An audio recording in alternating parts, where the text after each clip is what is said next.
Ja, Henk Dissel, vandaag in K, maar niet zo lang geleden stond je nog bij de Toppers. Ja, dat is nu ongeveer 2,5 maand geleden. Dan stond ik in Toppers een concertje aan Talentenjacht gewonnen. Maar dat is wel een fantastische ervaring geweest. 3 dagen lang in een uitverkochte arena voor 67.000 mensen.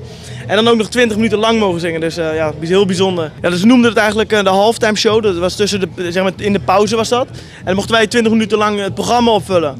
Maar als je dat bij Toppers in Concert mag doen, dat wil ik wel elk jaar. En het was eigenlijk een talentenjacht, een hele lange. En je moest een filmpje opsturen naar de Toppers toe en die werden echt door hun beoordeeld.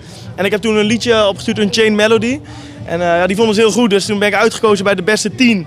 En toen moest je echt een auditie doen in het Hijfsgebouw in Amsterdam. En daar zaten ze echt voor, Jeroen van der Boom en Vroger en Gerard Joling. Ja, toen was ik toch wel zenuwachtig, want je moet dan wel laten zien wat je kan.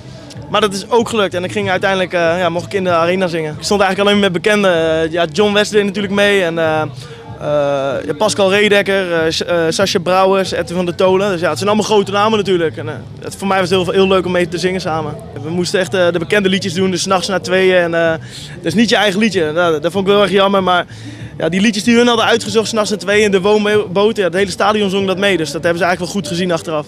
Nee, 67.000 mensen. Ik heb wel een keer op de Rijnweek gestaan en in het Gelderdoom tijdens Piratenfestijn. Maar ja, dit is moeilijk te overtreffen, denk ik ook in Nederland. Ik denk dat het een van de grootste concerten is. Ja, ik heb wel eens voor 67.000 mensen gestaan, maar dat was tijdens een voetbalwedstrijd.